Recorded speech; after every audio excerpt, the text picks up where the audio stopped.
ও মামা, আমি আর কতক্ষণ বাটবো? আমার হাত তো ব্যথা হয়ে গেল। আর একটুখানি কর না সোনা।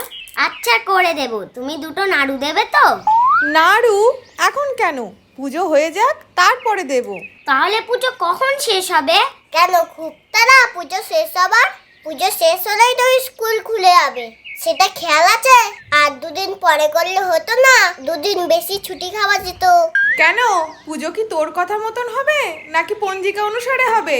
এই লক্ষ্মী ঠাকুরের তো তাড়া কেন? দুদিন পরে আসলে তো কি ক্ষতি হতো? এই, ওখানে দাঁড়িয়ে কি বিড়বিড় করছিস রে? যা তাড়াতাড়ি স্নানটা করে আয়, একটু পরেই পুজো শুরু হবে। ওমা, সাপের মতো এটা দেখতে কি এঁকেছো? ওটা সাপ নয়, ওটা লক্ষ্মীর পায়ের ছাপ।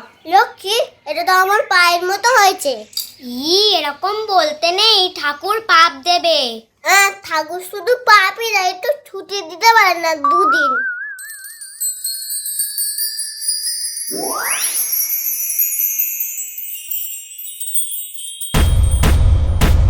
ওমা, এটা আবার কি আঁকছো? এটাকে স্বস্তিক চিহ্ন বলে। চষ্টি? আমার তো মনে হচ্ছে একটা মানুষ এরকম করে দাঁড়িয়ে আছে। দোল পূর্ণিমায় নিশি নির্মল আকাশ, ধীরে ধীরে বহিতেছে মলয় বাতাস। লক্ষ্মী দেবী লুচিগুলো তো চুপসে গেল। আমি আর কখন খাবো? এ দিদি, কখন শেষ হবে? আমি আর ওয়েট করতে পারছি না। দূর, আমি জানি না, চুপ করে বসতো। এ দিদি, আর কতক্ষণ? নারীগুলো তো আমার দিকে তাকিয়ে আছে, দেখ দেখ। না না, আমার দিকে তাকিয়ে আছে, তুই ভালো করে দেখ। তাহলে তুই দুটো নাড়ু নে, একটা তুই নে, একটা আমার দে।